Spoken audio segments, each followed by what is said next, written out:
विनम्र किसान का बेटा था वो दृढ़ता का भंडार। वल्लभ भाई पटेल नाम कहलाता था सरदार। कृषक कार्मिक जनगण से था उसको प्यार अपार। अखिल देश ने उसे रहनुमा किया था स्वीकार। गांधी बापू का शिष्य, सत्य अहिंसा का अवतार, किंतु एक भारत करने को धर लेता हथियार। लौह पुरुष संबोधन था वो लोहे की दीवार। तेज पुंज तुम, शक्ति पीठ तुम, बल का सागर अपरंपार। ऋणी देश का नम्र नमन तुम स्वीकारो सरदार।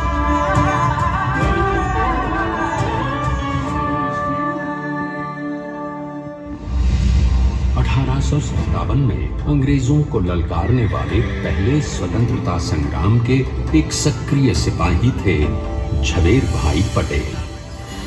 करमसद गांव के इस बहादुर देशभक्त किसान और उनकी पत्नी लाडबाई के 5 बेटों और 1 बेटी में से चौथे पुत्र थे वल्लभ भाई।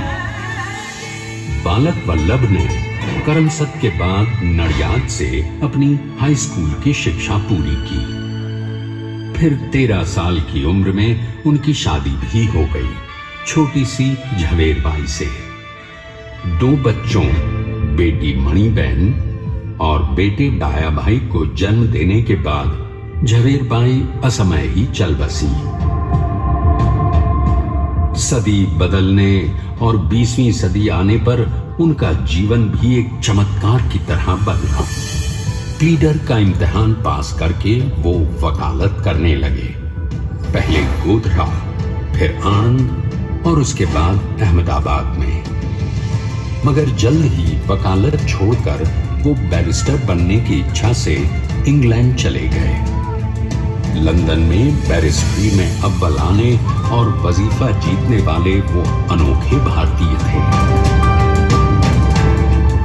अब तो अहमदाबाद की वरिष्ठ अदालत में बैरिस्टर पटेल की जिरह और जीतों की धूम मच गई।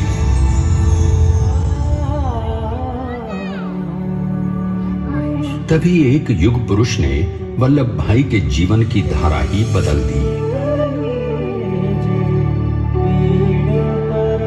दक्षिण अफ्रीका में सत्याग्रह के अहिंसक अस्त्र से गोरे शासकों को सबक सिखाकर भारत वापस आए बैरिस्टर मोहनदास करमचंद गांधी से मिलकर वल्लभ भाई ने अपने कुछ बरसों से सीखे विदेशी व्यवहार और संस्कार हमेशा के लिए त्याग दिए और अब वो अपने खेड़ा के किसानों को हक दिलाने के लिए बापू के साथ आंदोलन में कूद पड़े।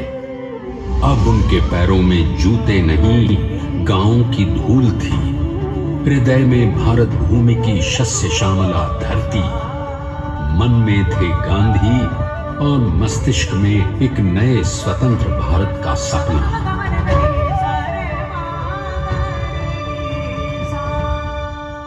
तभी बारडोली के मजबूर मजलूम किसानों की यातना का समाचार उनके पास पहुंचा।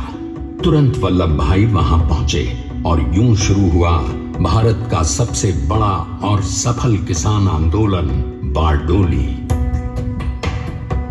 वल्लभ भाई ने बारडोली के 87,000 किसानों को ऐसा अटल अडिग अचल मनोबल दिया कि अंग्रेजी सरकार हिल गई और 1 बरस के बाद उनका लगान माफ कर दिया गया। अब तो पूरे देश में लोग वल्लभ भाई के नाम की कस्में खाने लगे। स्वयं महात्मा गांधी ने कहा, अब वल्लभ भाई मेरे शिष्य या साथी नहीं, सारे देश के सरदार हैं। और देश को मिल गया एक अनोखा असरदार सरदार।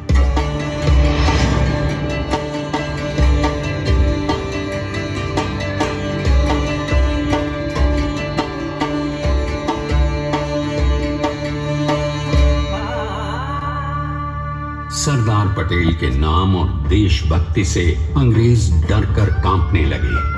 1930 के नमक सत्याग्रह और दांडी कूच में वो बापू से भी पहले गिरफ्तार किए गए। तो सन 1932 में फिर उन्हें बापू के साथ ही जेल में 2 सालों के लिए डाल दिया गया। मगर आजादी के दीवानों को, स्वतंत्रता के परवानों को कौन गिरफ्तार कर पाया है?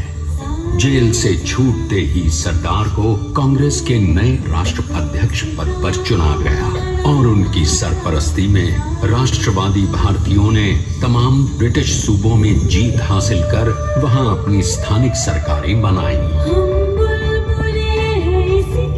किंतु सरदार का सपना केवल सरकार बनाना नहीं था।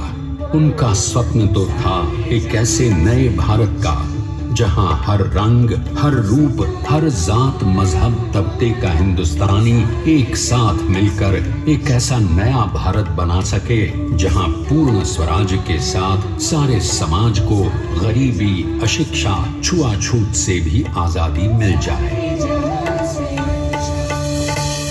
इसकी पहली रणनीति थी भारत को अंग्रेजों की गुलामी से आजादी, ताकि भारत के लोगों की अपनी सरकार सबके साथ और सबके विकास के लिए काम कर सके।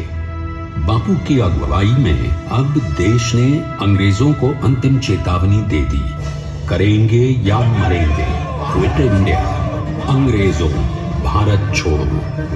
बस फिर क्या था, संघर्ष की रणभेरी बजी।